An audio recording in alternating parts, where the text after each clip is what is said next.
ketika sebuah konflik terjadi, orang dua-duanya tidak saling merasa bersalah. Dua-duanya sama-sama merasa dia yang salah. Kan begitu ya? Manusia ini sulit untuk merasa bersalah, teman-teman. Ketika kita mengerjakan satu kesalahan, hawa nafsu kita cenderung untuk mencari pembenaran-pembenaran. Ya saya memang begini, sebabnya kan dia begitu. Kalau aja dia nggak begitu, saya nggak akan begini. Assalamualaikum warahmatullahi wabarakatuh.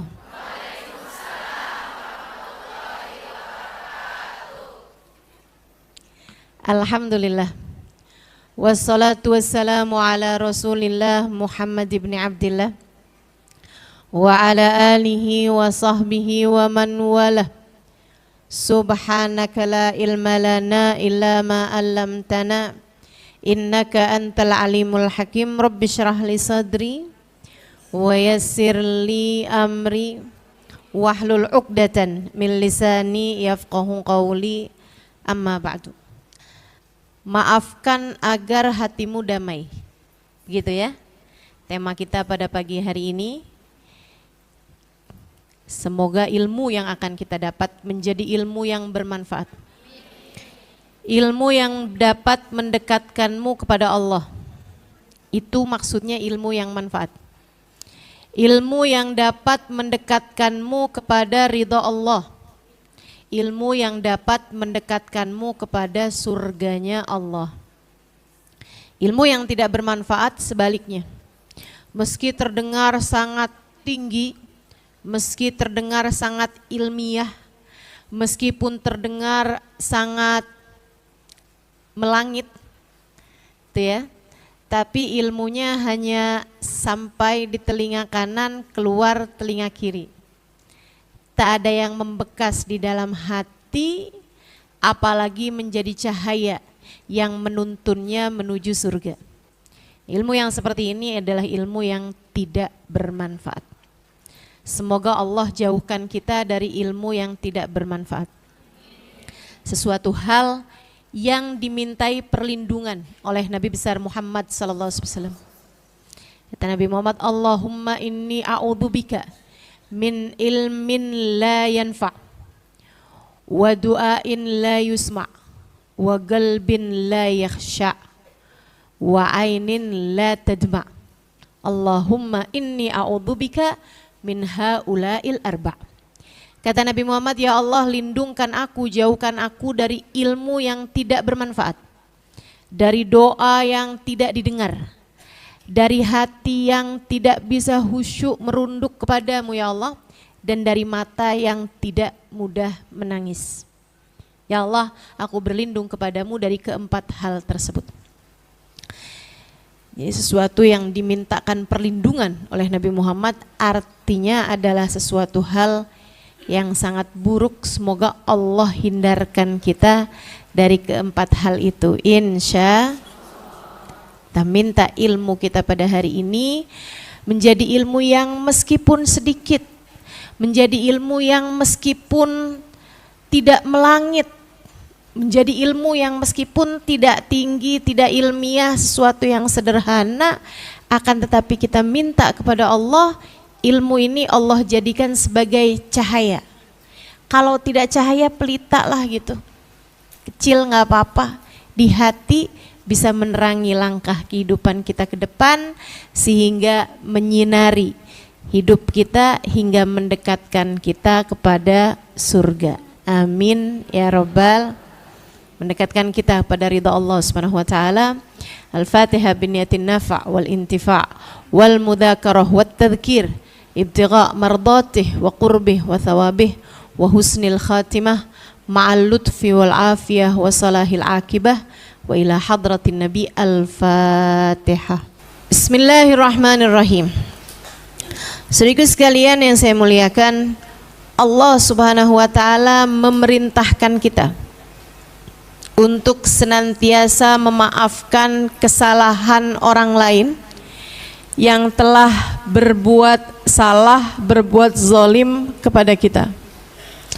baik mereka meminta maafnya kepadamu ataupun saat mereka tidak meminta maaf. Karena kadang-kadang nih yang banyak terjadi, ketika sebuah konflik terjadi, orang dua-duanya tidak saling merasa bersalah. Dua-duanya sama-sama merasa dia yang salah. Kan begitu ya? Manusia ini sulit untuk merasa bersalah, teman-teman. Ketika kita mengerjakan satu kesalahan, hawa nafsu kita cenderung untuk mencari pembenaran-pembenaran. Ya saya memang begini, sebabnya kan dia begitu. Kalau aja dia nggak begitu, saya nggak akan begini. Para istri yang selalu berkata kasar kepada suaminya pasti akan berkata, ya gimana saya nggak kasar? Saya keras, saya kasar aja dia begitu. Kalau saya lemah lembut diinjak-injak sama dia ustazah. Kata suaminya, ya gimana saya mau denger omongan dia? Dia ngomongnya aja kenceng banget. Dia ngomongnya aja keras banget gitu. Saya nggak punya lagi keinginan untuk bisa mengabulkan permintaan dia. Dia mintanya kayak begitu modelnya. Itu kan jadi dua-duanya tuh sama-sama yang istri menyalahkan suami, suami menyalahkan istri. Makanya nih para istri nih kalau dibilang semoga Allah menjadikan kita istri yang sabar menghadapi suami. Amin. Suaminya juga sama, kalau didoain semoga menjadi suami yang sabar menghadapi istri. Amin. Sebenarnya siapa yang perlu sabar menghadapi siapa? Ada banyak orang-orang tua yang ketika berbicara mengenai anak, mereka akan berdoa, ya Allah jadikan saya orang tua yang sabar menghadapi anak saya. Tapi kamu jangan lupa, ada banyak anak juga yang berdoa yang sama. Doain ustazah biar saya bisa jadi anak yang sabar ngadepin orang tua saya. Jadi saling menyalahkan itu sesuatu hal yang sangat lumrah terjadi untuk segala kesalahan. Mencari siapa yang benar, siapa yang salah dalam sebuah konflik sama sulitnya dengan mencari sebenarnya duluan ayam atau telur.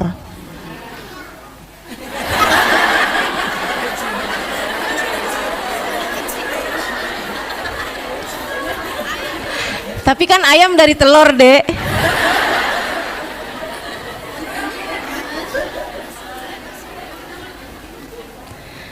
Masya Allah. Jadi teman-teman sekalian yang saya muliakan, kayak gitu tuh, nggak ketemu ujungnya gitu, nggak ketemu awalnya gitu kan.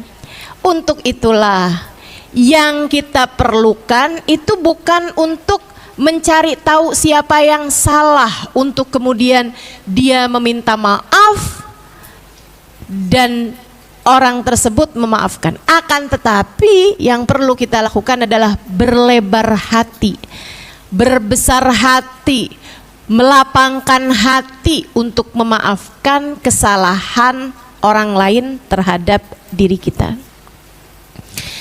Kamu tidak bisa berharap hidup menjadi baik-baik saja tanpa ada orang berbuat salah kepadamu. Itu tidak mungkin. Ridwan nas ghayah la tudrak, kata Imam Syafi'i. Dicintai semua orang adalah cita-cita yang tidak mungkin tercapai. Gak ada ceritanya orang hidup dicintai, disukai sama semua orang. Gak ada ceritanya, siapapun orangnya. Gak ada ceritanya Halimah Idrus disukai sama semua orang. Gak ada ceritanya. Pasti ada yang sebel sama saya. Wajar. Saya kalau lihat orang seperti saya, mungkin juga bisa jadi sebel juga. Jadi saya sangat memaklumi kalau ada orang gak suka sama saya. Ada orang berbuat salah sama saya, sangat wajar. Apalagi melihat diri saya punya banyak salah atau berbuat kesalahan juga sama orang lain. Bahkan terhadap manusia paling mulia, baginda Nabi besar Muhammad, tidak pernah punya salah sama siapapun, tidak pernah berkata kasar kepada siapapun, selalu berbuat baik kepada siapapun. Allah Subhanahu wa taala menjadikan Nabi Muhammad punya banyak pembenci. Nabi Muhammad punya banyak haters, istilah anak zaman sekarang. Nabi Muhammad punya banyak pengganggu, bahkan bukan main-main. Kesalahan orang lain kepada Nabi Muhammad bukan hanya sekedar Nabi Muhammad udah senyum dan dia nggak membalas senyumnya. Bukan hanya sekedar tetangga bikin hajatan Nabi Muhammad nggak diundang. Bukan hanya sekedar Nabi Muhammad setiap kali telepon sama dia nggak pernah diangkat. Bukan hanya itu teman-teman saudaraku sekalian, akan tetapi mereka bahkan merencanakan pembunuhan. Mereka bahkan melempari Nabi Muhammad dengan batu kerikil. Mereka bahkan saudaraku sekalian melempari Nabi Muhammad dengan kotoran unta. Segala macam jenis kezaliman orang lain pernah dilakukan oleh baginda kita Nabi besar Muhammad sallallahu alaihi wasallam. Pernah mereka lakukan kepada Nabi besar Muhammad sallallahu alaihi wasallam. Maka wajar ketika kita hidup di dunia ada banyak orang-orang yang berbuat kesalahan kepada kita. Saudara sekalian, Imam Syafi'i difitnah orang. Imam Syafi'i dikata-katain orang. Bahkan mereka sampai bikin hadis palsu buat nyerang Imam Syafi'i. Mereka bilang, man arada madhaba iblis fa'alaihi bimadhabi ibni Idris. Siapa yang kepengen mengikuti, mereka bilang ada hadis nih bunyinya gini, siapa yang kepengen mengikuti madhabnya iblis, silahkan dia mengikuti madhab anaknya Idris, yaitu Imam Syafi'i. Imam Syafi'i namanya Muhammad bin Idris Asy-Syafi'i. Saudaraku sekalian yang saya muliakan, mereka bahkan ngarang hadis palsu buat menjatuhkan Imam Syafi'i. Fitnah Imam Syafi'i dengan berbagai macam fitnah. Saudara sekalian saya muliakan, apa yang dilakukan oleh Imam Syafi'i ketika orang-orang bilang, Tuan, fitnahan kepadamu sudah semakin merajalela. Apakah kamu merasa perlu untuk klarifikasi? Apakah kamu perlu untuk menyanggah omongan-omongan mereka? Kata Imam Syafi'i, tidak perlu saya lakukan. Kenapa begitu? Imam Syafi'i bilang, siapalah saya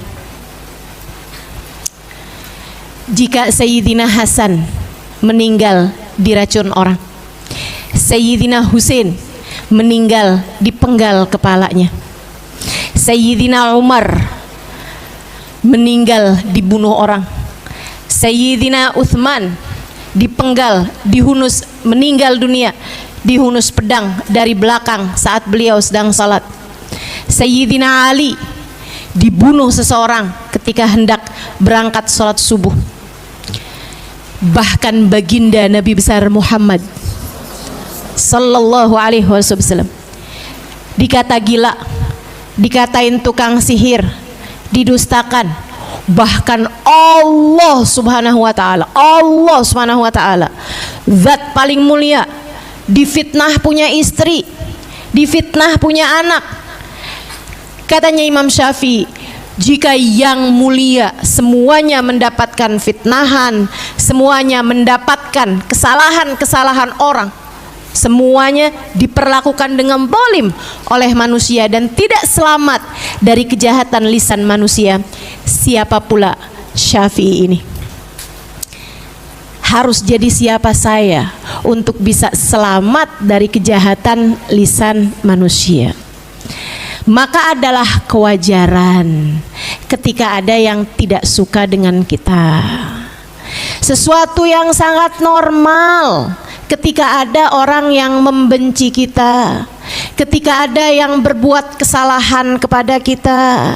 ketika ada yang kamu rasa menyakiti hatimu, kamu rasa menggalaukan hidupmu, kamu rasa membuat hidupmu menjadi tidak baik-baik saja karena dia, itu adalah sesuatu yang wajar, kewajaran hidup di atas muka bumi ini. Ada yang suka, ada yang tidak suka sama kita. Itu poin yang harus kamu pegang terlebih dahulu, teman-teman sekalian. Jangan berharap tidak ada yang berbuat jahat kepadamu, semua orang berbuat baik sama kamu. Jangan pernah berharap hidup tanpa ada pembenci. Wajar-wajar aja, sangat wajar. Sekali lagi, sangat wajar.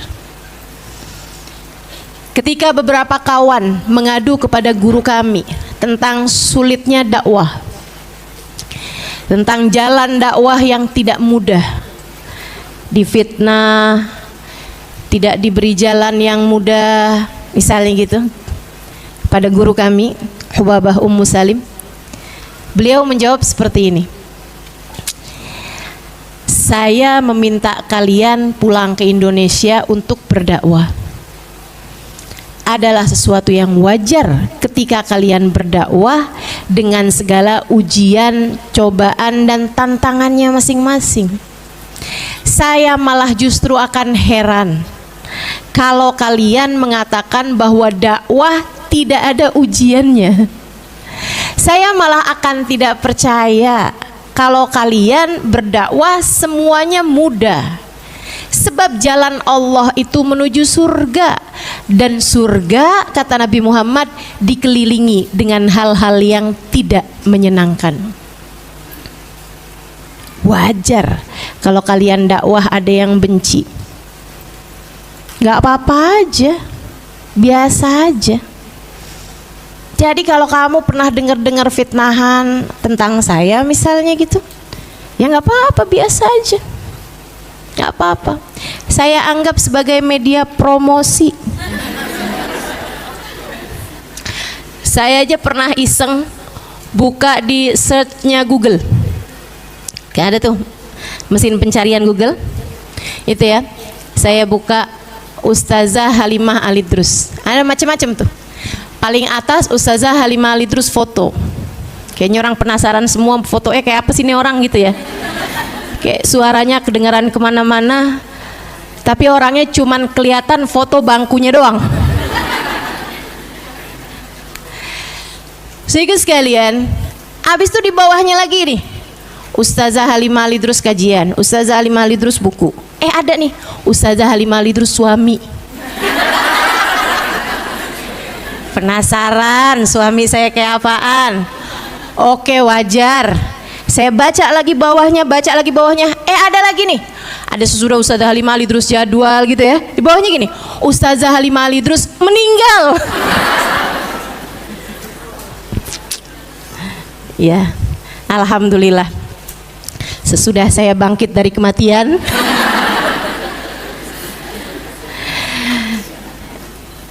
hal yang biasa-biasa aja gitu. Ada orang yang mengatakan hal-hal yang tidak baik tentang kita misalnya gitu. Hal yang sangat lumrah. Semoga Allah Subhanahu wa taala selalu menjaga kita insyaallah. Benar ya bahwa kita hanya memiliki dua buah tangan.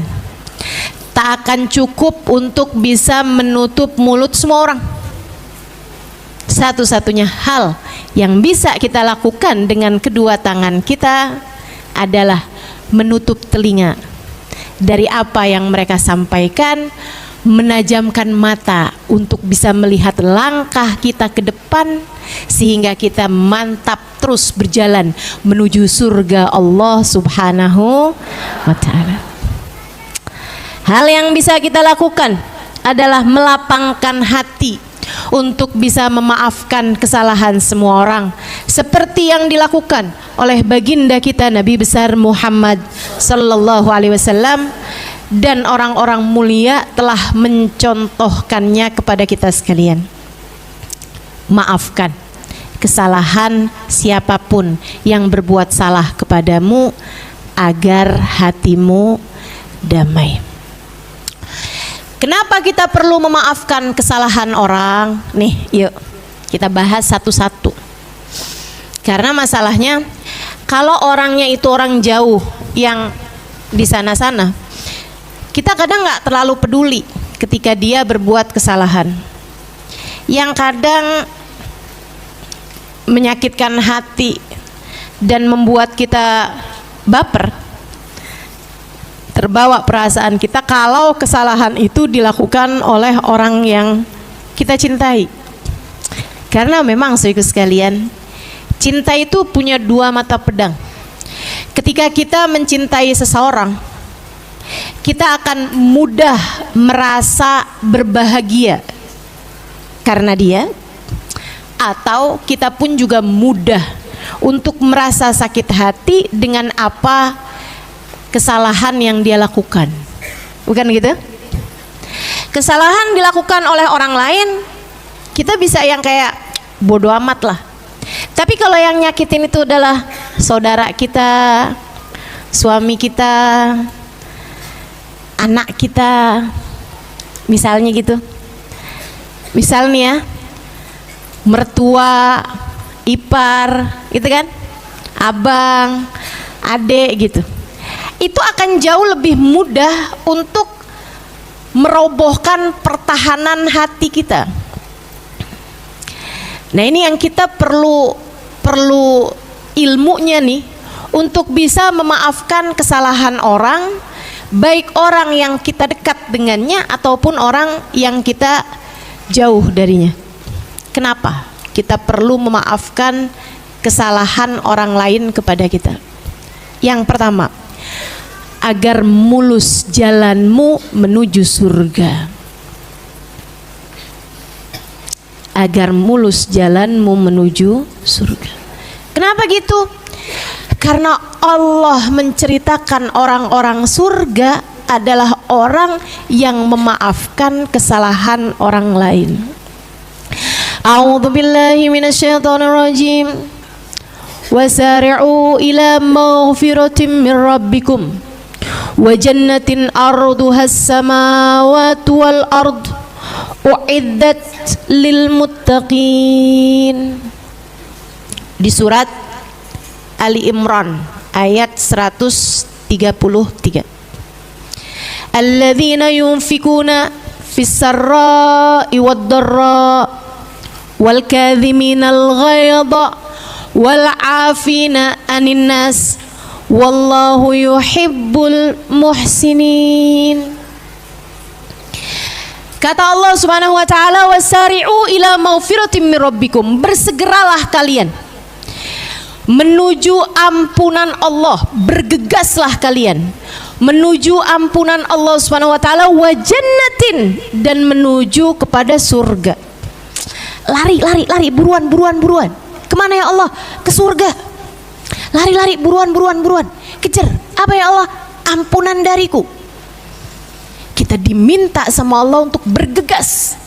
Jangan lambat-lambat jalannya. Apa nih yang seringkali melambatkan jalan kita? Kebanyakan noleh-noleh. Kebanyakan lihat-lihat ke belakang. Suka kepo urusan orang. Suka peduli sama apa yang orang lain lakukan terhadapmu atau apa yang orang sampaikan tentangmu. Kamu terlalu peduli itu, makanya jalannya nggak bisa cepet. Didengerin mulu orang ngomong, apa. Akhirnya berhenti deh jalannya. Si orang kenapa itu? Tahu semua kabar dunia. Artis bercerai, anaknya ikut siapa, dapat harta gono gininya berapa, semuanya dia hafal. Teman-teman saudara sekalian yang saya muliakan, khawatir melambatkan jalanmu. Kamu terlalu peduli terhadap apa yang terjadi di luaran sana, khawatir menghambat ataupun melambatkan jalanmu. Apalagi kalau dikit-dikit klarifikasi. Ada orang ngomong kayak gitu, enggak kayak gitu kok saya. Akhirnya nggak jalan-jalan. Baru jalan sehari misalnya gitu ya, baru jalan selangkah dua langkah udah peduli lagi sama kata orang, benerin lagi omongan orang-orang. Ya kamu nggak jalan-jalan, kamu nggak sampai-sampai deh akhirnya. Allah bilang wasari'u ila maufiratim min rabbikum, bersegeralah kalian, jalan cepatlah kalian, kalau bisa larilah kalian, ila maufiratim min rabbikum, menuju ampunan Allah Subhanahu wa taala. Kenapa kok Allah bilang menuju ampunan Allah? Ini terhadap urusan kita nih, Allah tuh suka ngingetin gitu. Kamu kok peduli amat sama salah orang terhadapmu? Lupa ya, kamu juga punya banyak kesalahan kepadaku. Kamu punya banyak salah padaku. Seharusnya kamu mengkhawatirkan ampunan dariku. Maka bersegeralah menuju ampunan dariku, kata Allah. Maka tiap kali kamu merasa sakit hati atas perlakuan orang padamu, atas percakapan atau perkataan orang padamu, ingatlah, saya sakit hati nih orang buat salah sama saya. Sepertinya ini adalah cara Allah untuk mengingatkan saya betapa saya pun juga punya banyak kesalahan-kesalahan kepada Allah yang mungkin untuk membuat Allah meninggalkan saya. Orang lain buat salah sama kamu, bukankah kamu pun juga punya banyak dosa kepada Allah? Kamu pengen Allah memaafkan dosa-dosamu, maka maafkanlah kesalahan orang lain padamu.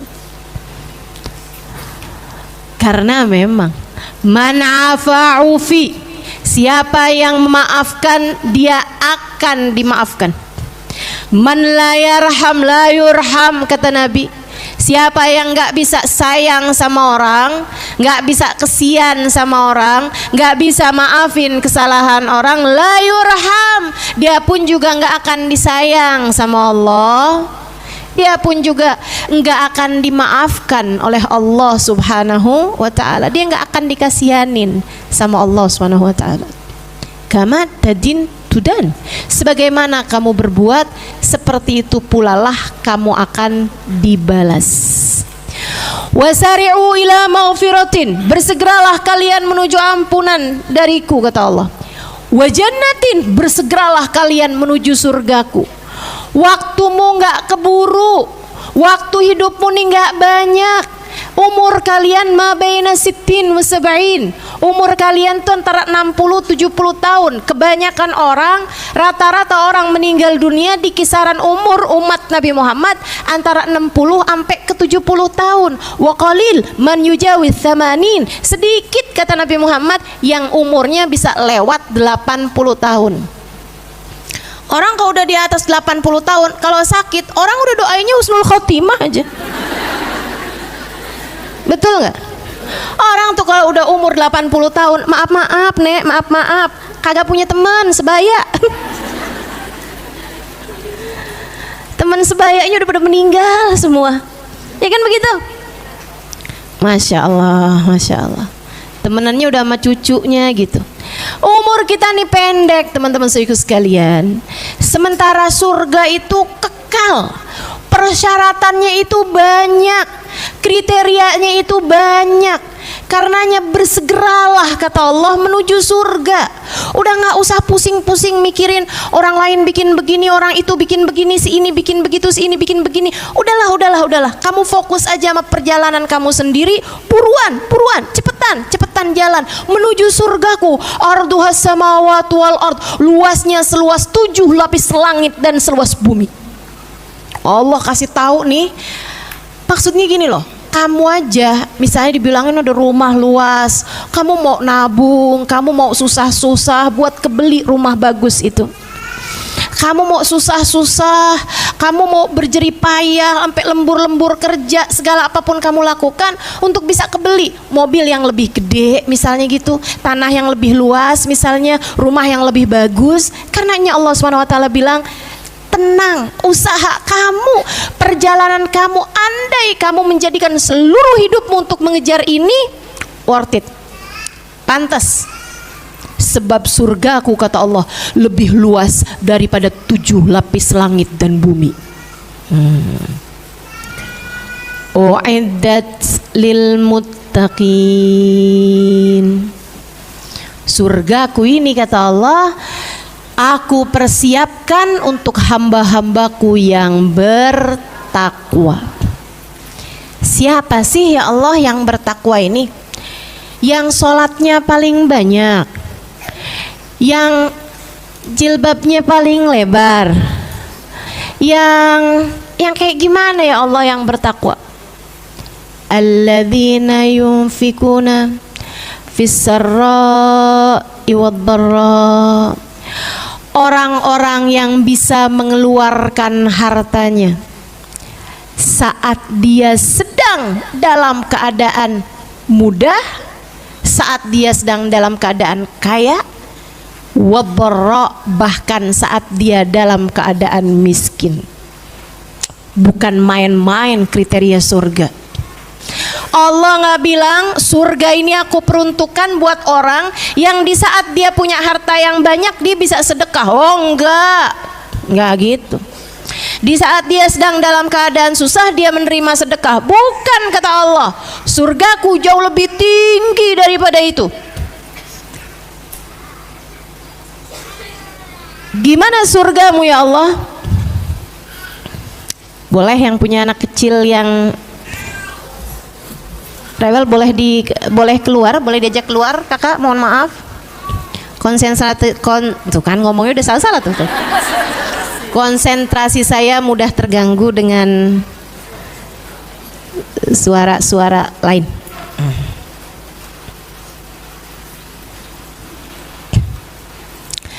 Alladzina yunfikuna fis sarra'i wad dharra. Surga Allah Subhanahu wa taala peruntukkan untuk hamba-hamba yang yunfikun, mudah menafkahkan hartanya di jalan Allah, fisara, saat dia sedang mudah, wadharra, ataupun saat dia sedang susah. Ustazah, kalau sedang susah gimana dia menafkahkan hartanya? Bu, emang ibu nggak pernah susah? Pernah.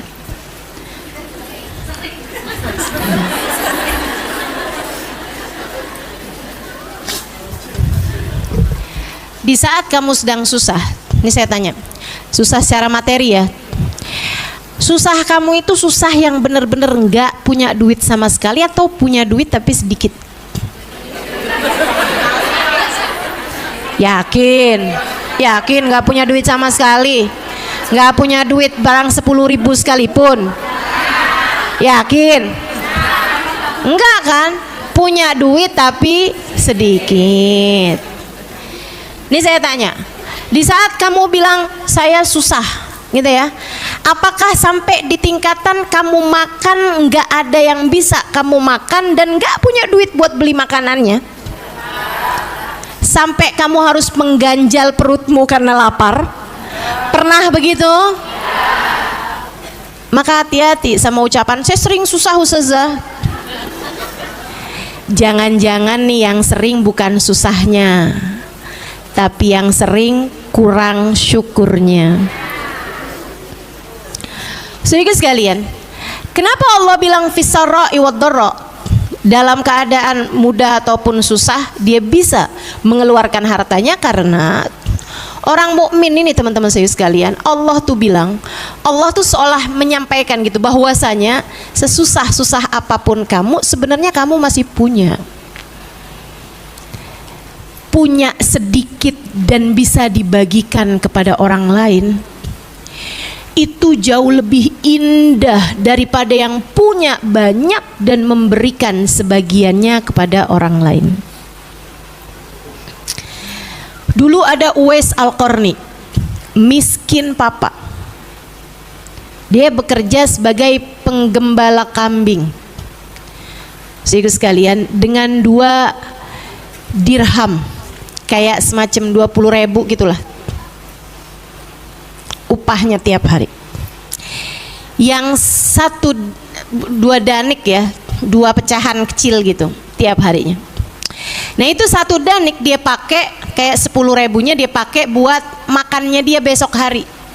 Nggak makan sehari 2 kali dia, nggak makan sehari 3 kali, dia makan sehari 2 kali, pagi atau sahur sama sore atau buka puasa.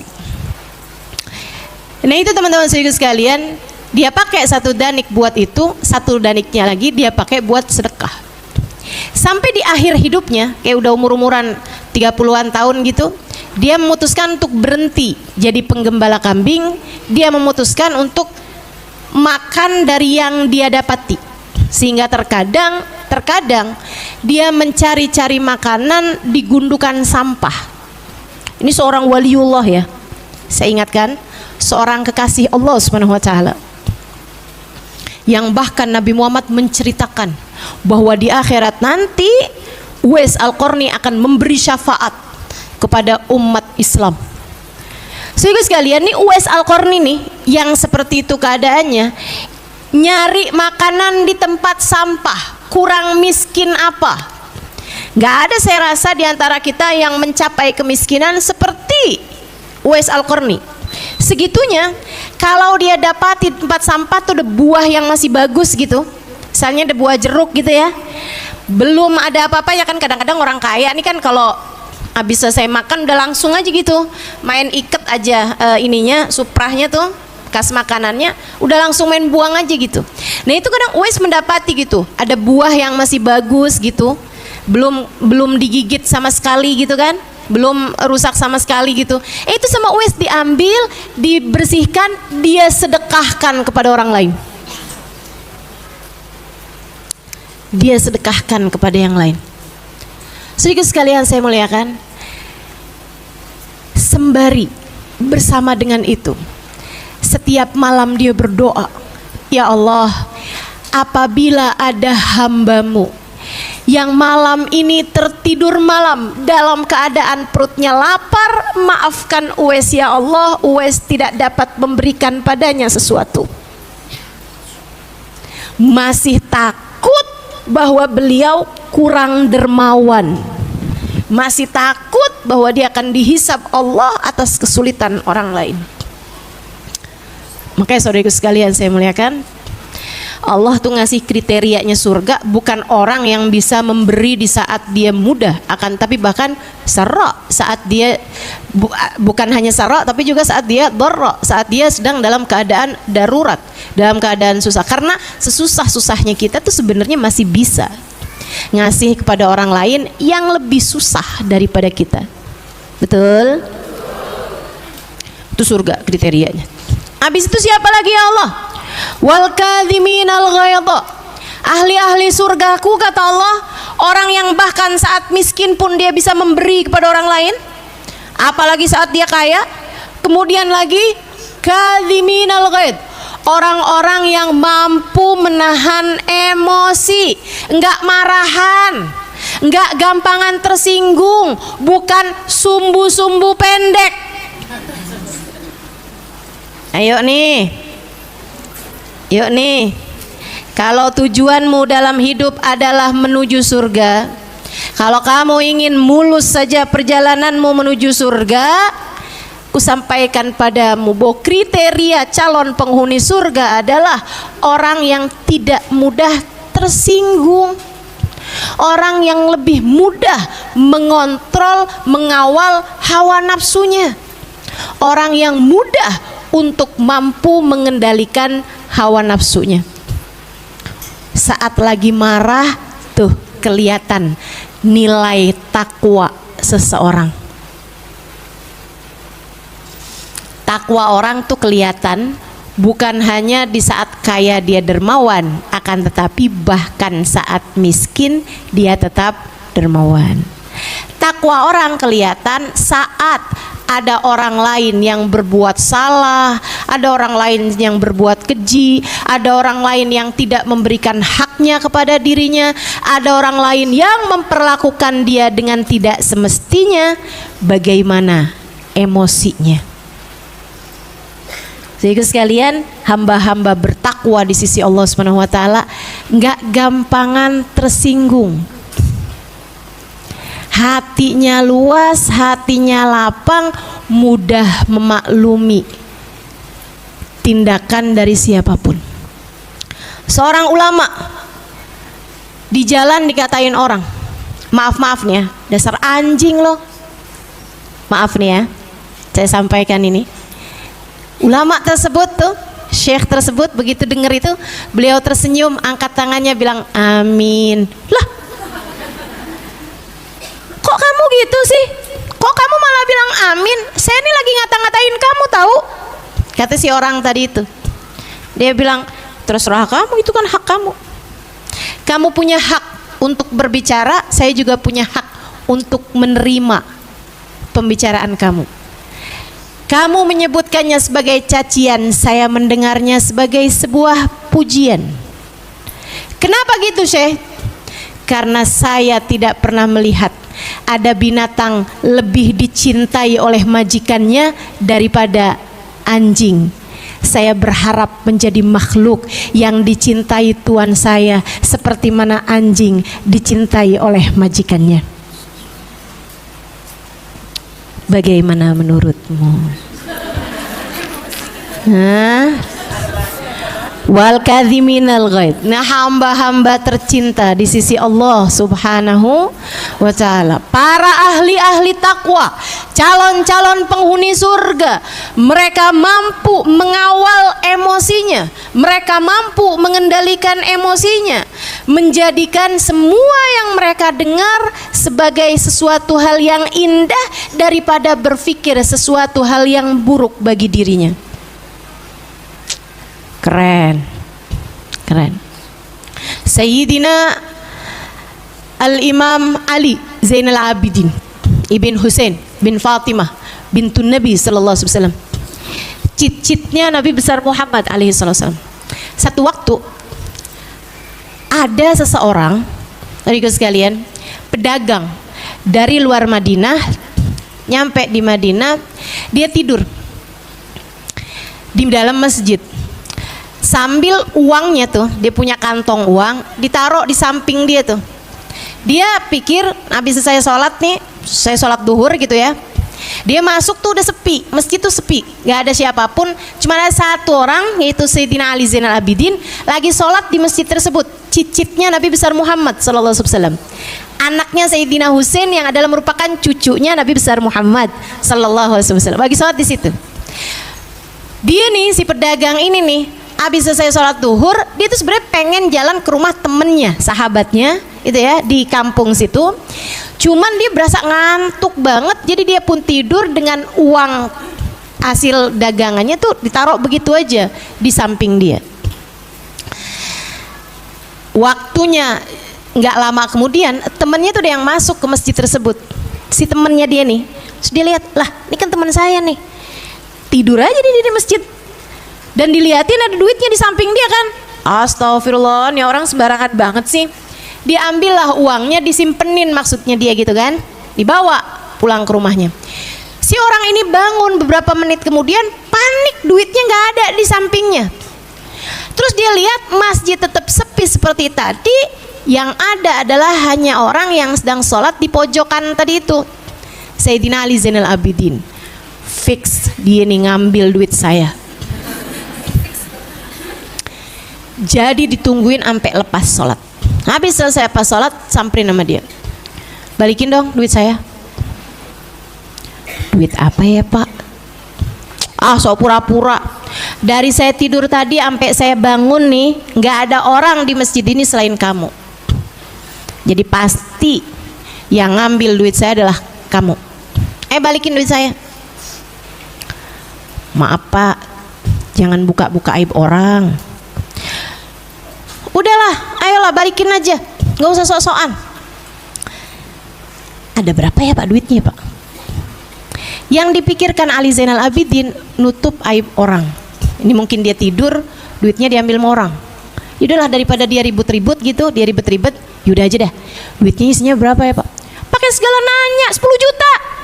Oh, oke. Baik pak, sebentar ya pak. Yuk kita jalan. Dibawa sama Sayyidina Ali Zainal Abidin pergi ke rumahnya. Beliau pun ambil, kebetulan ada uangnya, beliau pun balikin. nih Pak, 10 juta buat Bapak. Pakai acara buat saya, duit saya.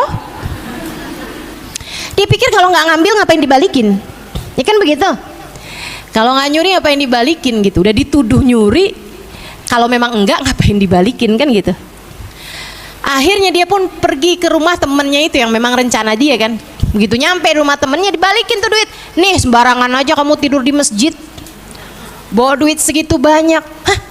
Jadi duitnya kamu yang ambil? Iyalah, saya tadi pergi ke masjid. Untung aja tuh saya pergi ke masjid. Dia bilang saya pergi ke masjid, saya lihat kamu tidur enak banget, ngorok sampean tidurnya di masjid. Saya liatin duit kamu di samping kamu tuh gitu aja kamu taruh, bukannya disimpan gitu. Dia bilang astagfirullah, astagfirullah. Terus siapa tuh ya orangnya?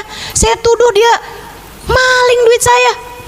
Soalnya dari sejak awal saya tidur sampai saya bangun tuh cuman dia doang yang ada di masjid. Orangnya kayak gimana? Begini. Saya sampai pergi ke rumahnya dibalikin duitnya masalahnya. Orangnya kayak gimana? Diceritain kan, astagfirullah, ente kena cucu Nabi Muhammad kualat loh. Sayyidina Ali Zainal Abidin, astagfirullah, nih gimana ya ampun, nih kayaknya nih saya nih dikutuk jadi batu kagak berubah nih. Ah Allah, gimana temenin saya yuk, saya mau minta maaf sama dia. Nggak ada ceritanya, ogah saya, ogah ntar saya ikut-ikutan juga kena, nggak mau, pergi aja sendiri sana, kamu yang bikin salah. Makanya orang tuh jangan mudah menghakimi. Iya abis gimana dong, ayo dong temenin, nggak mau juga, akhirnya dia sendirian tuh. Dia ketuk pintu, dibukain sama Sayyidina Ali Zainal Abidin. Dia nunduk, dibalikin duitnya. Tuhan, maafin saya Tuhan, maafin saya telah menuduhmu mencuri. Ternyata uang saya diambil sama teman saya untuk disimpankan. Maafkan saya Tuhan, maafkan saya.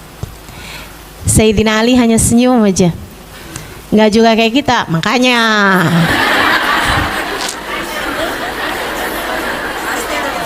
Atau gini nih, tuh kan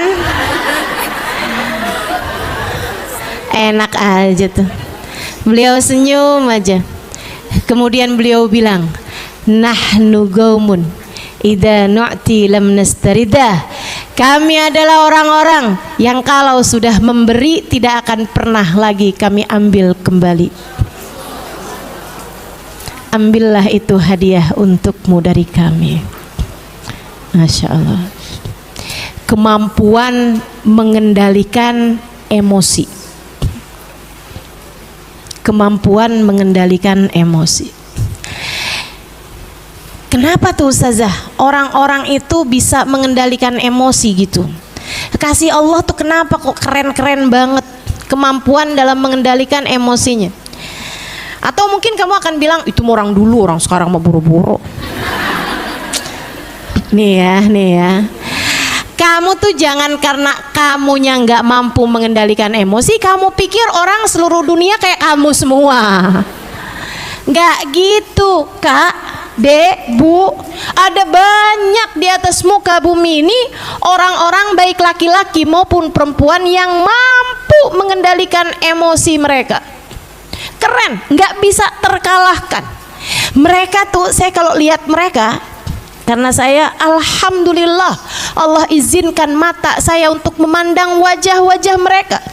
Itu teman-teman saya sekalian, saya setiap lihat mereka tuh, inilah yang Nabi Muhammad sebutkan dengan permisalannya orang mukmin kayak kayu gaharu, dicium wangi, dibakar semakin wangi. Dicium udah wangi, tambah dibakar tambah wangi. Semakin orang panas-panasin, semakin orang komporin, semakin orang jahatin, tambah keciuman wangi akhlak mereka, tambah tercium wangi kepribadian mereka. Innahum thayyibun, mereka adalah orang-orang yang wangi. Saudaraku sekalian yang saya muliakan, guru saya Sayyidil Habib Umar bin Hafid, kamu pasti sering lihat fotonya. Saya nggak lagi nanya. Kamu pasti sering lihat fotonya. Kalau kamu nggak pernah lihat fotonya, silahkan googling. Nggak usah sekarang. Tulis Habib Umar bin Hafiz. Nanti akan keluar tuh foto-foto beliau. Guru saya belajar bersama dengan beliau. Semoga diakui sebagai muridnya. 4,5 tahun lamanya belajar dan mengajar di pondok pesantren yang beliau bangun. Sehingga sekalian, satu waktu di Tarim, di kotanya Habib Umar, ada seorang laki-laki yang mengakui tanah yang semua orang udah tahu tanah itu tuh punyanya keluarganya Habib Umar dan jatuh warisannya kepada Sayyidil Habib Umar bin Hafid. Di surat tanahnya apa semuanya ada sama Habib Umar bin Hafid. Nah, ada seorang bapak-bapak dia ngakuin gitu, orang bapak udah tua gitu ya. Dia ngakuin bahwa tanah itu tuh sebenarnya punyanya dia dari bapaknya, warisan dari bapaknya. Dulunya memang punyanya kakeknya Habib Umar gitu, tapi udah dihadiahkan kepada bapaknya itu gitu. Jadi dia yang dapat warisan seharusnya gitu. Dia berkoar-koar di kampung tuh bahwa tanah itu adalah miliknya dia. Satu hari dan kabar itu sampai kepada Habib Umar dan kepada keluarga Habib Umar. Yang menceritakan cerita ini adalah putra beliau Sayyid Salim. Sehingga sekalian, satu waktu si orang tadi ini datang mengetuk pintu ke rumah Sayyidil Habib Umar bin Hafid, dibukakan sama Salim ini yang cerita nih. Dia bilang, satu hari ada yang ngetuk pintu rumah kami, saya buka, ternyata si bapak itu yang ngakuin bahwa rumah itu atau tanah itu adalah punyanya dia gitu, warisan dari bapaknya. Saya pun kemudian masuk ke dalam, saya kasih tahu abah saya. Dia bilang, Sayyidil Walid ada tamu, ada orang itu loh yang ngakuin tanah itu sebagai tanah dia. Marhaba, suruh masuk, buatkan air. Habib Umar pun menemui, dari mulai buka pintu senyumnya lebar, ya ahla wa sahla marhaba, silahkan masuk gitu kan.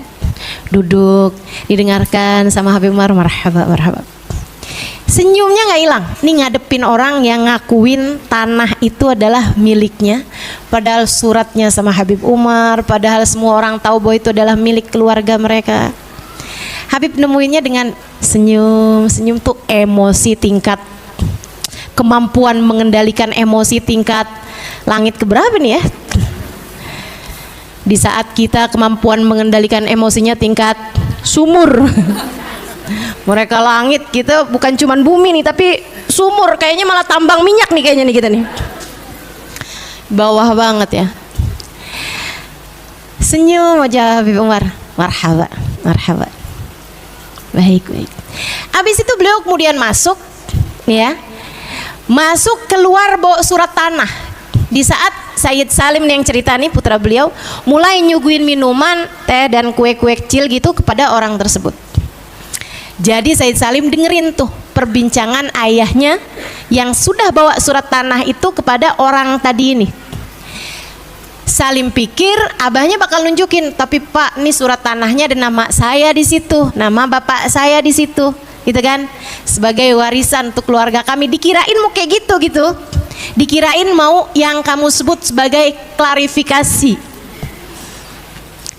Ternyata begitu nyampe kepada beliau, beliau serahkan surat tanah itu. Mohon maaf Pak, selama ini surat tanahnya ada pada kami.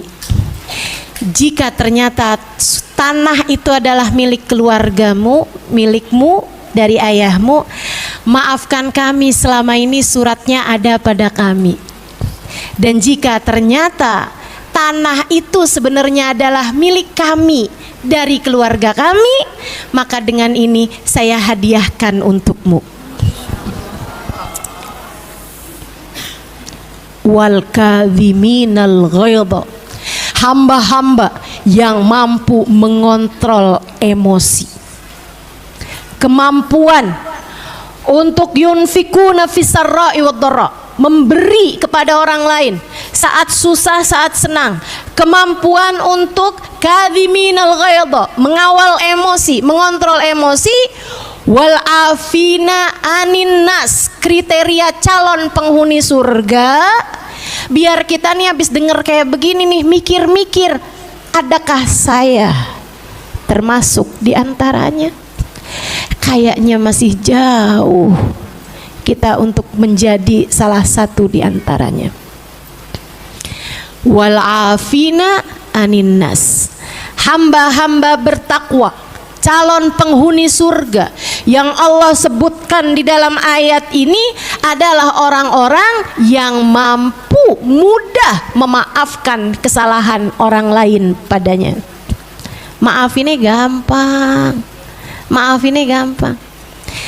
Dibikin marahnya susah, maafinnya gampang. Bagaimana denganmu? Biar kalau dengan surga jangan sok-sokan ngerasa saya salah satu calon penghuninya. Biar kalau dengar-dengar tentang neraka, hatimu tuh seharusnya takut, galau, sambil bertanya, ya Allah, kok kayaknya saya pantas nih ya, jangan-jangan saya calon penghuninya, ya Allah, lindungi saya, ya Allah, kasihanilah saya, ya Allah. Karena kalau disebutkan tentang kriteria ahli neraka, alladzina la yadhkurunallaha illa qalila, orang-orang yang jarang ingat sama Allahnya. Kok kayak saya ya? Alladzina la yaqumuna ila salati illa kusala, orang-orang yang apabila bangun menuju salat, alladzina idza qamu ila salati qamu kusala, orang-orang yang kalau bangun menuju salat bangun dalam keadaan malas. Aduh, lagi enak-enak nonton nih, udah zuhur nih. Ya ampun, lagi enak-enak masak nih, udah asar nih. Ya ampun, lagi enak-enak ngobrol nih, hangout, jalan-jalan, udah maghrib nih. Qamu ila sholati qamu kusala. Kalau berjalan menuju sholat kita berjalan malas. Ingat Allahnya jarang-jarang. Kok kayak saya ya? Siapa itu mereka? Orang-orang munafik yang Allah sebutkan dalam Al-Quran sifatnya mirip sama mereka. Kok kayaknya saya lebih condong jadi orang munafik nih, na'udzubillah min dzalik. Sementara kalau disebutkan tentang surga, kok cirinya yunfikuna fis sarai wad dharra. Ya Allah, jangankan saat miskin, saat kaya aja saya pelit. Wal kadhiminal ghaidha, orang-orang yang mampu mengontrol, mengendalikan emosi. Saya malah sumbu pendek nih. Gampang banget disulut emosi saya, gampang banget saya dibikin marah. Wal afina anin nas, orang yang mudah memaafkan kesalahan orang lain. Saya malah justru membesar-besarkannya. Kesalahan orang yang kecil saya menganggapnya besar. Yang nggak salah aja kadang saya usahakan biar dia terlihat salah. Ya Allah, ternyata saya memang belum menjadi ahli-ahli surga. Ya Allah, bimbing kami ya Allah, agar menjalani kehidupan semakin hari semakin baik. Karena ternyata surga tidak mudah teman-teman. Kriteria surga tidak gampang teman-teman. Calon-calon penghuni surga persyaratannya nggak gampang. Ya jangan kata mau masuk surga, mau masuk UI aja susah. Betul nggak? Emang kamu pikir surga lebih bawah daripada Universitas Indonesia? Enggak lah. Kamu mau masuk ke Amerika tuh loh dari Indonesia, katanya persyaratannya tuh susah, apply visanya tuh susah. Baru mau masuk ke Amerika tuh segitu susahnya. Gimana dengan mau masuk surga? Surga jauh lebih berharga daripada itu. Diperlukan hati yang sungguh-sungguh faham. Di antaranya adalah untuk memaafkan kesalahan orang. Yuk belajar. Yuk belajar. Tiap kali datang dalam hatimu keinginan untuk tidak memaafkan kesalahan orang, ingetin, menuju kemana nih jalan? Mau menuju kemana nih perjalanan hidup saya? Ingetin, wahai diri, jika tujuan akhirmu adalah surga. Allah sampaikan dalam Al-Quran, persyaratan kriteria penghuni surga adalah untuk orang yang mampu memaafkan kesalahan orang lain. Maka maafkan kesalahan orang agar mulus perjalananmu menuju surga, insya Allah. Sekarang inget-ingetin, siapa orang yang kamu belum memaafkan kesalahannya? Ada? Ada? Adakah seseorang yang sampai sekarang kamu kalau inget dia, hati kamu tuh kayak berujar, maafin, sorry aja. Tidak segampang itu, bro. Nggak gitu gampang. Enak aja dibikin kesalahan segitu gampangnya, terus gampang-gampangnya saya maafin, sorry. Dia pikir saya siapa? Oh tuh, itu bahasa nafsumu tuh. Nafsumu tuh gampang banget bikin kata-kata dia nggak kenal siapa saya. Saudaraku sekalian yang saya muliakan, tuh bahasanya hawa nafsu tuh. Dia nggak tahu apa siapa saya. Balikin, emang siapa kamu? Nggak tahu saya. Siapa kita, teman-teman? Kita adalah hambanya Allah yang kita akan hancur tanpa rahmatnya Allah, yang kita akan celaka tanpa kasih sayang Allah, yang kita akan hina tanpa dimuliakan Allah. Kita hina kecuali jika kita dimuliakan oleh Allah SWT. Kita hina tanpa kemuliaan dari Allah Subhanahu wa taala. Kamu pikir kamu tinggi? Tidak. Tidak.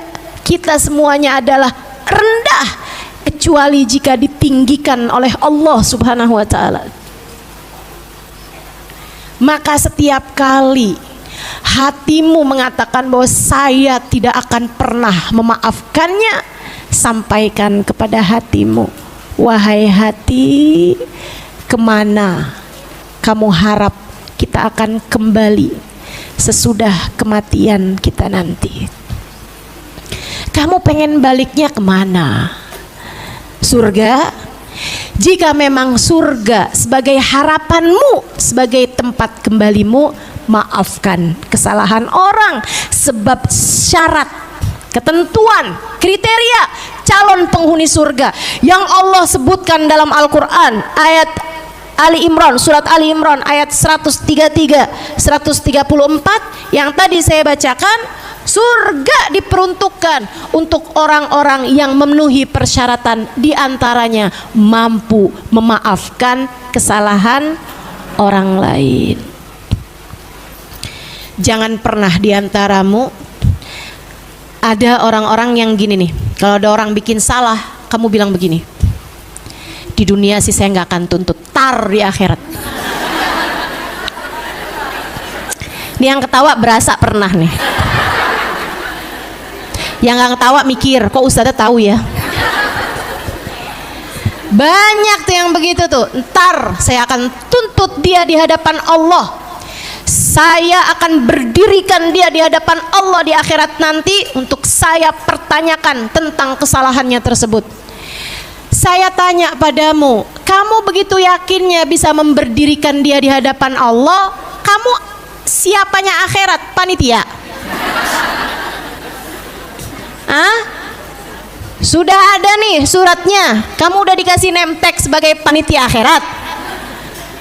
Kamu dan dirinya sama-sama makhluk yang akan diberdirikan di hadapan Allah untuk setiap kesalahan yang kalian pernah lakukan di atas muka bumi ini. Wa man ya'mal mithqala dzarratin khairan yarah wa man ya'mal mithqala dzarratin syarran yarah. Siapa yang melakukan sebiji dzarrah, setitik debu kebaikan, dia akan mendapatkan balasannya. Dan siapa yang melakukan sebiji dzarrah daripada keburukan, dia pun akan mendapatkan balasannya. Semua dari kita hanya akan menjadi mahkumin, orang-orang yang diadili, dan pengadilnya, hakimnya hanya satu, Allah Subhanahu wa taala yang telah menamakan dirinya Ahkamul Hakimin. Alaihissallahu bi ahkamil. Bukankah Allah adalah hakim yang seadil-adilnya? Ustazah, saya sih nggak pernah doa kayak gitu Ustazah. Tapi saya doanya kayak gini nih.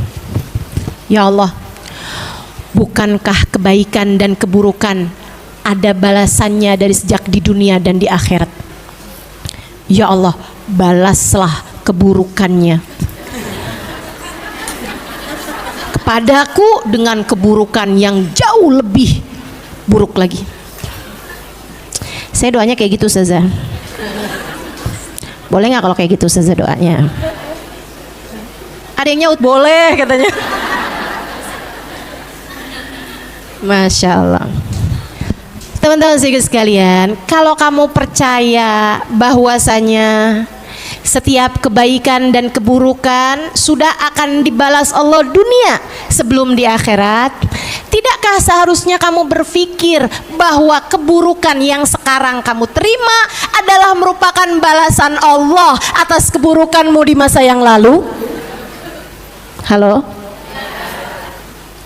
Kenapa kita kalau sama orang lain bikin buruk sama kita bilang tar dibales loh. Nah bisa jadi yang sekarang kamu terima dari keburukan ini juga balasan atas orang lain pernah kamu dolimi, kemudian dia bilang tar dibales loh. Jadi kamu pun mendapatkan balasannya. Maka saudara sekalian, daripada sibuk untuk merencanakan pembalasan bagi dia di akhirat ataupun di dunia, jauh lebih baik bagimu untuk mengintrospeksi keburukan-keburukan diri yang telah kamu lakukan di masa lalu. Maka setiap kali dizolimi oleh orang lain, sampaikan kepada dirimu, mudah-mudahan ini adalah merupakan balasan dari Allah atas keburukanku di dunia yang cukup dibalas dengan di dunia. Di akhirat nanti Allah sudah memaafkan kita. Ya Allah, ampunilah segenap dosaku dan jangan pernah balas keburukanku di akhirat nanti ya Allah. Gitu. Enak dan gak ada kaitan sama orangnya. Kita mau urusannya antara kita sama Allah Subhanahu Ta'ala. Jadi kenapa kamu perlu memaafkan kesalahan orang lain? Yang nomor satu, agar jalanmu mulus menuju surga. Yang kedua, kenapa kamu perlu memaafkan kesalahan orang lain? Agar ibadahmu diterima oleh Allah. Agar ibadahmu diterima sama Allah. Lah apa kaitannya Ustazah? Oh kamu belum tahu ceritanya nih. Ketika hatimu menyimpan dendam, ada syahna di dalam hatimu, kebencian, dendam, kesumat dalam hatimu, itu menjadi semacam penghalang antaramu dengan ibadah yang kamu lakukan, sehingga ibadahmu tidak terangkat, apalagi terkirim, apalagi diterima di sisi Allah Subhanahu wa Ta'ala. Salasatun la turfa salatuhum fawqa ru'usihim shibra. Kata Nabi Muhammad, 3 kelompok orang solatnya tidak akan terangkat sejengkal pun dari kepalanya. Tiap kali kamu solat kamu keluar tuk, udah segitu doang, nggak keangkat, boro-boro dibawa sama para malaikat, nggak ada, kealang sama apa? Amat salah satu dari 3 dosa ini. 3 kelompok orang solat tidak terangkat darinya 1 jengkal pun. Kamu sedekah tuk, hanya nggak nyampe sejengkal, udah kealang langsung. Kamu hadir di majelis ilmu, kamu berbuat kebaikan, apapun jenis kebaikanmu hanya akan tuk, tidak terangkat 1 jengkal pun dari kepalamu.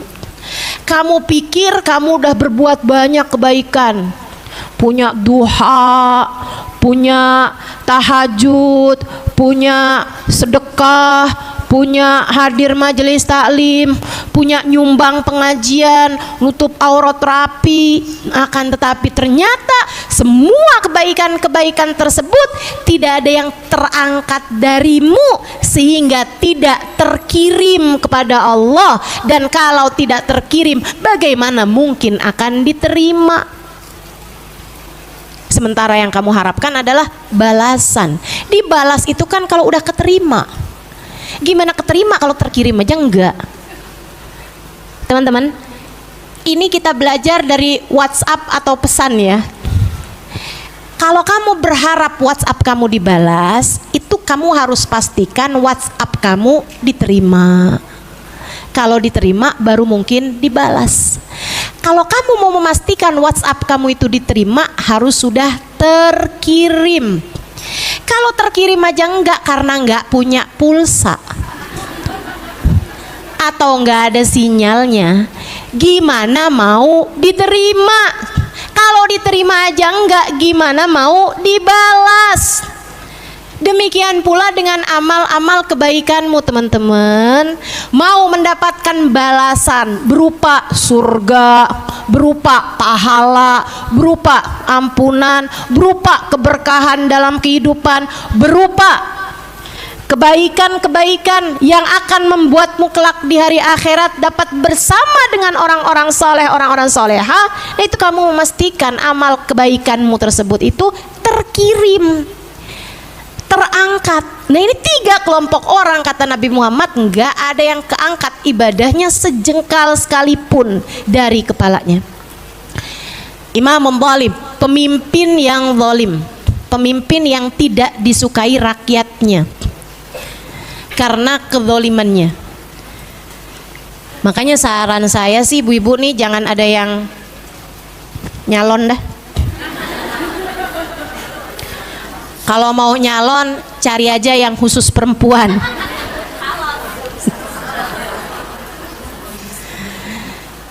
Nggak usah yang nyalon-nyalon anggota dewan gitu-gitu, nggak usah. Saran saya ya, ibu-ibu nggak usah ada yang kepengenan jadi gubernur, nggak usah ada yang kepengenan jadi wali kota. Urusan kita nih banyak nih, hidup kita singkat, nggak usah cari penyakit dah. Masalahnya akhirat. Makanya saya kalau dimintain orang, ustazah doakan saya biar kepilih jadi ini jadi itu gitu.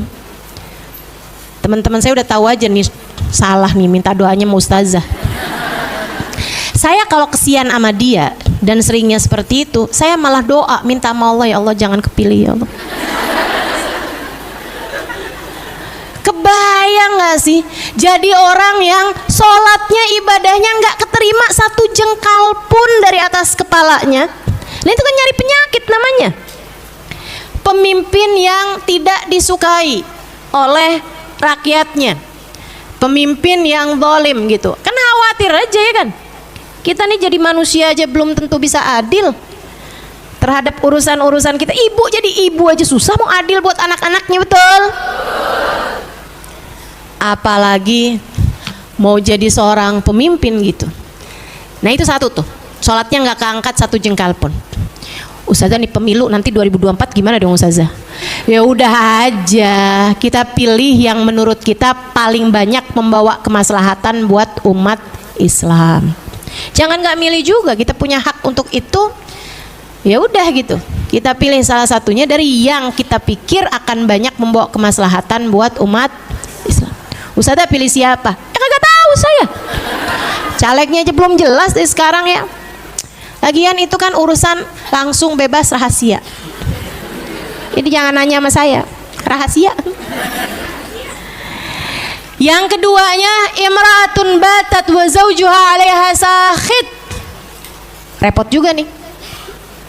Yang nomor 2 yang sholatnya nggak akan keangkat dari atas jengkalnya adalah seorang perempuan bersuami yang istrinya sedang marah kepadanya. Seorang istri bersuami yang suaminya sedang marah kepadanya. Jangan bikin sesuatu hal yang membuat suamimu marah padamu. Hati-hati. Ini hal yang seharusnya jadi apa ya? Jadi rem buat kita sekalian para istri. Para istri dengarkan saya. Yang nggak jadi istri nggak usah dengerin, nggak apa-apa. Para istri dengerin saya. Ini seharusnya jadi remmu. Jangan sampai remnya blong ini ya. Jadi rem. Jangan sampai kamu bepergian, jangan sampai kamu keluar rumah dalam keadaan suami belum memaafkanmu. Masalahnya repot. Kamu ngerjain kebaikan apapun, Allah nggak akan terima. Selebihnya laknat para malaikat tertuju kepadamu sepanjang suamimu belum ridho padamu. Repot. Apalagi kayak saya. Kalau suami saya sedang merawal awal nikah, nah ini kan kepala nih kan masih sama-sama keras. Sekarang udah lumayan lembek.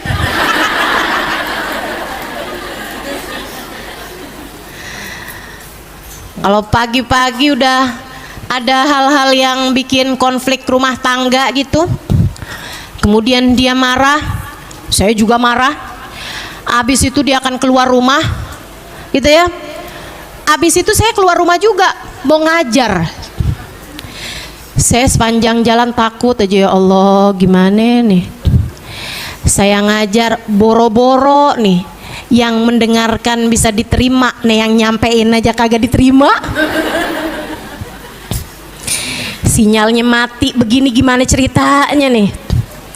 Jadi mau nggak mau ini jadi rem buat saya. Tiap kali saya mau ngajar, sebelum saya ngajar, saya udah WhatsApp duluan sama dia, maafin saya. Kayak dalam hati, ntar ketemu sih marahan lagi, oke deh. Cuman masalahnya sekarang saya mau ngajar nih, saya kesian sama yang dengerin kajian saya. Kalau gara-gara saya yang menyampaikan, seorang istri yang sedang tidak diridhoi oleh suaminya, membuat jamaahnya juga jadi tidak diterima hadirnya di majelis. Kesian yang udah pada datang dari subuh. Pagi-pagi aja saya buka ituan Instagram saya udah ada tuh dari 2 jam yang lalu, padahal saya bukanya jam 6. Udah ada fotonya beginian nih, atau fotonya depan masjid. Ya Allah, nih ibu-ibu udah jam berapa ya berangkatnya? Heran aja saya, segitunya Bu, mau ketemu saya doang. Ibu-ibu sekalian saya muliakan, imra'atun batat 'alaiha wa zawjuha sakhit, seorang istri yang suaminya sedang tidak ridho kepadanya, itu juga sholatnya nggak akan keangkat satu jengkal pun, termasuk ibadah-ibadah yang lain. Sekalian, yang ketiganya ikhwan mutasariman, orang yang sedang bertikai, orang yang hatinya sedang dipenuhi dengan dendam, dengan permusuhan dengan salah satu dari hamba-hamba Allah Subhanahu wa taala. Mau dia ngerjain kebaikan seperti apapun, selagi hatinya masih penuh dengan dendam dan permusuhan ini, Allah tidak akan pernah menerima amal ibadahnya. Dan ini teman-teman bisa terjadi bertahun-tahun lamanya. Transportasi antara bumi dengan langitmu terhalang karena 3 hal tersebut. Karena salah satu dari 3 hal tersebut, maka jangan pernah menjadi salah satunya. Tiap kali hatimu ngerasa saya nggak mau maafin dia, saya nggak mau maafin dia, astagfirullah, ya Allah, nih sholat saya gimana dong? Nih ibadah saya gimana dong? Nih sedikit-sedikit kebaikan yang berhasil saya lakukan gimana dong? Ya Allah, jangan ah. Ya udah deh kalau gitu deh. Ya Allah, saya maafin ya Allah, sakit hati saya tapi saya maafin ya Allah. Saya mohon bimbinganmu ya Allah, untuk saya berlapang hati dan memaafkan kesalahan dia. Gitu. Sayangi dirimu, maafkan kesalahan orang terhadap dirimu. Insya termasuk yang dari langit ke bumi. Allah tuh kalau mau ngasih ampunan, ngasih tiket bebas dari neraka, ngasih nama-nama yang mau kumpul sama Nabi Muhammad, ngasih kesempatan untuk turunnya karunia dari Allah, membuat yang kena karunia tersebut namanya dipastikan akan ada di belakang Nabi Muhammad di akhirat. Ya. Apapun karunia dari Allah, termasuk cintanya Allah, termasuk kasih sayang Allah dan sebagainya, turun dari langit ke alang sama hatimu yang tidak memaafkan kesalahan orang. Jadi jangan mau yang darimu ke atas terhalang karena kamu punya dendam, permusuhan sama orang lain. Yang dari Allah ke atas muka bumi ini juga kehalang teman-teman, karena kamu nggak mau memaafkan kesalahan orang. Karenanya kalau saat ini nggak usah nunggu ntar, mumpung nih kalian lagi terbuka hatinya, terbuka pikirannya, bisa mendengarkan dengan baik ucapan saya. Saat ini juga, andai kamu memutuskan, ya Allah, saya sudah memaafkan kesalahan dia itu ya Allah. Kamu bayangkan orangnya, kamu ucapkan di dalam hatimu, ya Allah, saya sudah memaafkan kesalahan dia. Siapapun orang itu, mau pelakor kek, mau penipu kek, siapapun aja, kamu bayangin orangnya, kemudian kamu bilang, saat ini juga kamu bilang, ya Allah, saya sudah memaafkan dia. Bisa jadi yang kemarin-kemarin nih, berbulan bahkan bertahun, yang Allah turunkan seharusnya datang padamu terhalang di langit, bisa jadi begitu Allah lihat ketulusanmu mengucapkan itu di dalam hatimu, Allah segera turunkan kepadamu saat ini juga. Dan bisa jadi berminggu, berbulan, bahkan bertahun, pahala-pahala puasamu, sholatmu, sedekahmu, itu ya, Quranmu dan lain sebagainya, yang tidak terangkat darimu satu jengkal pun, bisa jadi begitu kamu bilang, ya Allah, saya sudah memaafkan kesalahan dia ya Allah, saksikanlah saya sudah memaafkannya ya Allah. Begitu kamu bilang seperti itu, Allah lihat kesungguhan dari dalam hatimu, langsung semuanya naik darimu, kemudian Allah terima di sisinya, terkirim kepada Allah, Allah terima dan Allah balas dengan seindah-indah balasan. Jadi sayangi dirimu, maafkan kesalahan orang padamu.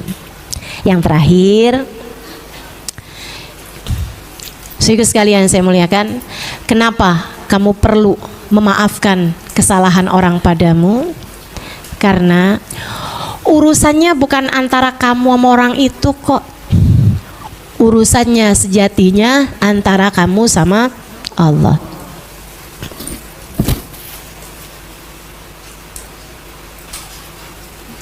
Tidak ada sesuatu terjadi di atas muka bumi ini tanpa izin darinya. Tidak ada sesuatu terjadi di atas muka bumi ini tanpa izin dari Allah. Bahkan kejadiannya sejatinya semuanya dari Allah Subhanahu wa taala. Orang berbuat apapun kepadamu gak akan sampai kepadamu illa biiznillah, kecuali dengan izin Allah, kecuali dengan ACC dari Allah Subhanahu wa taala. Udah ditandatanganin sama Allah buat terjadi tuh, karena semuanya sejatinya dari Allah. Al khair wasyarr kulluhu minallah, baik buruk semuanya datangnya dari Allah. Orang muji kamu sejatinya dia memuji dari Allah. Untuk Allah lihat gimana nih kamu nih, kalau aku jadikan hambaku memujimu, gimana hati kamu? Gimana? Masih bisa tetap tawadu atau jadi sombong, merasa diri begini begitu? Ketika ada orang mencelakakanmu, mencacimu, berbuat jahat padamu, sejatinya juga dari Allah. Allah mau lihat gimana nih, kalau aku bikin orang berbuat jahat padamu, kamu gimana? Hati kamu gimana? Oh begitu marahnya, oh begitu tersinggungnya. Kamu lupa semua dariku, semua dariku, semua dari Allah Subhanahu. Itu sebabnya kenapa Nabi Muhammad selalu ridho dengan apapun keputusan dari Allah. Saat dikasih miskin, Nabi Muhammad ridho. Saat dikasih kaya, Nabi Muhammad ridho. saat dikasih orang cinta, Nabi Muhammad ridho. Saat dikasih orang benci, bahkan mencelakakan beliau. Bahkan di saat Allah buat orang-orang Taif melempari beliau dengan batu sekalipun, Nabi Muhammad tetap ridho, teman-teman saudaraku sekalian. Bersama dengan darah yang mengalir banyak dari betis beliau, bersama dengan keadaan beliau yang bercampur antara keringat dengan luka-luka beliau, bersama dengan yang pastinya bukan hanya luka fisik, akan tetapi juga sedih hati beliau saudara sekalian, ketika dilempari oleh anak-anak kecil dan budak-budak saat beliau hijrah ke Taif. Nabi Muhammad mengangkat tangannya, Allahumma inni ashku ilaika du'fa halati wa qillata hilati, Allahumma illam yakun alayya bika ghadabun fala ubali. Ya Allah, aku mengadu kepadamu betapa hinanya diriku, betapa lemahnya, bukan hina ya, betapa lemahnya diriku, betapa aku tidak mampu mencari jalan keluar atas permasalahanku. Nabi nggak ngaduin orang Taif, ya Allah nggak lihat tuh orang segitu jahatnya mas saya, enggak. Nabi mengadukan tentang dirinya sendiri. Kenapa? Sebab Nabi faham urusannya bukan antara Nabi Muhammad dengan orang Taif, urusannya adalah antara Nabi Muhammad dengan Allah Subhanahu wa ta'ala. Allah yang memberi ujian itu kepada Nabi Muhammad, Allah yang menetapkan takdir hari itu untuk Nabi Muhammad, Allah yang menetapkan ada anak kecil-kecil dan budak-budak melempari Nabi Muhammad pada hari itu. Pada hakikatnya tidak ada sesuatu terjadi kecuali dengan izin Allah. Nabi Muhammad sangat faham itu. Karenanya Nabi tidak mengadukan orang-orang Taif. Yang Nabi adukan adalah dirinya sendiri. Sebab urusannya antara dia dengan Allah. Ya Allah, aku mengadu kepadamu betapa lemahnya diriku, maafkan aku ya Allah. Segini lemahnya ya Allah, dilemparin doang jadi kayak gini nih ya Allah, lemah bener saya Allah, maafin saya ya Allah. Dikasih ujian kayak gini nggak lewat nih saya nih ya Allah, maafin saya ya Allah. Gitu. Jadi kalau kamu mau ngadu, aduin dirimu. Kamu kesel nih sama seorang perempuan yang mengganggu suamimu, yang menggoda suamimu, aduin, nggak usah dia, dirimu. Ya Allah, maafkan saya atas ketidakmampuan saya mengawal perasaan cemburu. Maafkan saya ya Allah atas ketidakmampuan saya menjaga hati ketika hal yang seperti ini terjadi. Karena urusannya bukan antara kamu sama suamimu, apalagi antara kamu sama si P depannya R belakangnya. Bukan. Urusannya antaramu sama Allah Subhanahu wa ta'ala. Itu. Ya Allah, maafkan saya ya Allah atas ketidakmampuan hati saya untuk menjadi hati yang terjaga. Minta sama Allah. Adukan tentang dirimu, tentang kelemahanmu, tentang ketidakmampuanmu. Kan masalahnya kan urusan hidup ini antara kamu sama hatimu sendiri. Yang saya ceritakan tadi, Sayyidina Ali Zainal Abidin, Imam Syafi'i atau Habib Umar bin Hafid, itu adalah tentang kemampuan hati mereka menghadapi ujian yang datang. Kan begitu? Teman-teman saudaraku sekalian, kita tidak bisa mendustai fakta yang terjadi. Kita nggak bisa mengubah fakta yang terjadi. Akan tetapi yang bisa kita lakukan adalah mengawal, mengendalikan rasa hati kita terhadap apa yang terjadi tersebut gitu. Masalahnya tuh ada pada hatimu sendiri. Jadi urusannya antara kita sama Allah, teman-teman. Nabi Muhammad bilang itu, Allahumma inni ashku ilaika du'fa halati wa qillata hilati. Di akhir doanya Nabi Muhammad bilang, Allahumma illam yakun alayya bika ghadabun fala ubali. Ya Allah, selagi engkau tidak marah padaku, selagi engkau tidak benci padaku, selagi engkau tidak murka padaku, selagi engkau tetap ridho padaku, ya Allah, apapun yang terjadi aku tidak peduli. Apapun yang terjadi aku tidak peduli. Nabi mudah maafin kesalahan orang Taif. Kenapa? Melihatnya Allah semua. Allah, ini yang punya urusan Allah semuanya. Ini semuanya bisa terjadi Allah. Nabi juga nggak nyalahin Allah. Ya Allah, bukannya saya diutus darimu ya Allah. Saya akan hijrah ini kan juga dengan perintahmu ya Allah. Kok diperintahin tapi akhirnya ditolak? Gimana ceritanya sih ya Allah?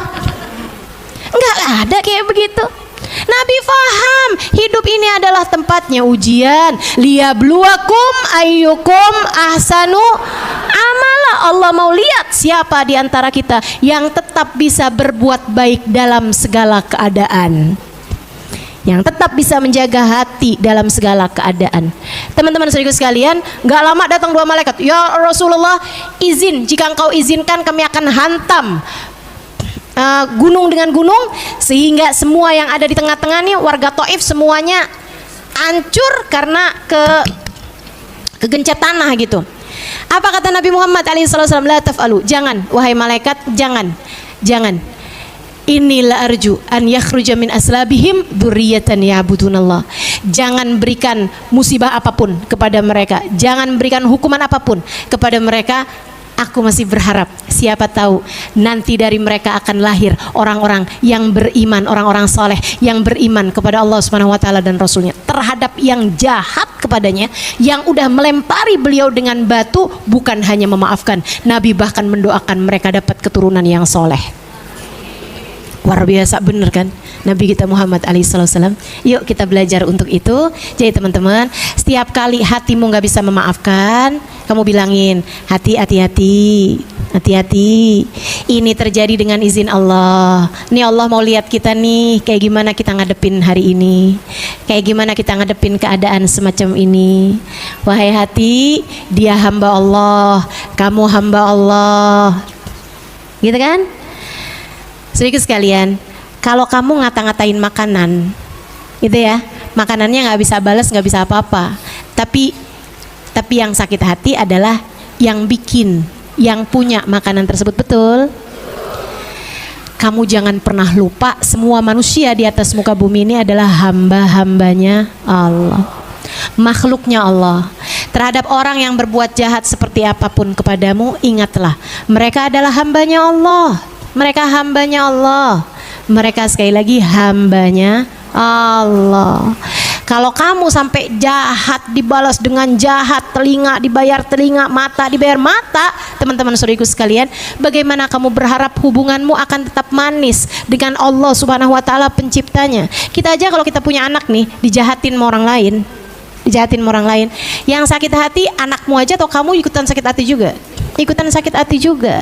Maka jangan sampai perlakuanmu kepada hamba-hambanya Allah membuat Allah Subhanahu wa taala murka kepadamu. Tapi kan dia memang jahat ustazah, ya udah biarin dia aja.